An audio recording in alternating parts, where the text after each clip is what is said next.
Hello everyone, welcome to our kitchen. Today we're going to make the famous Sichuan dish Mapo Tofu.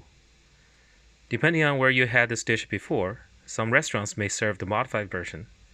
We'll be cooking the authentic way today. Here are the ingredients.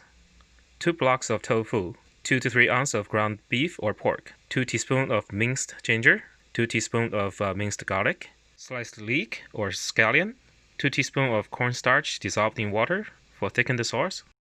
Of course, the key ingredients, spicy bean paste and grounded Sichuan peppercorn. If you don't have the grounded peppercorn, you can use the peppercorn oil, but do not use the whole peppercorn. To start, we would actually boil some hot water with a little bit of salt. Then we're going to dice the tofu and put them into the salty water and simmer for a few minutes.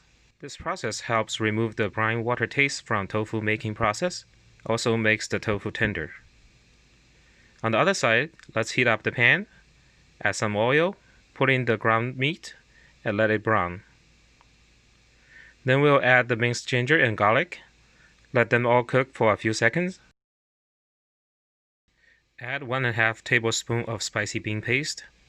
Let the oil cook the flavor out of the paste. Then add about a ½ cup of water.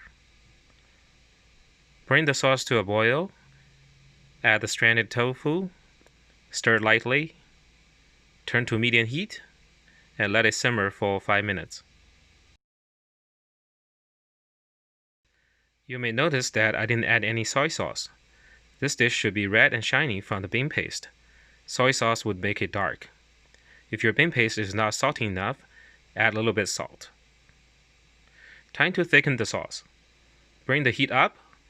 Pour in a little bit of the starch water around. Stir gently.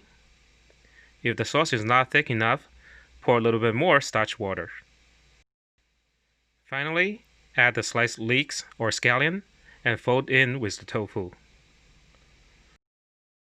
Pour tofu into a bowl and sprinkle some grounded peppercorn or pepper oil on top. The yummy dish is best served with rice. Hope you enjoyed this video. Don't forget to subscribe to our channel for our new creations each week. See you next time.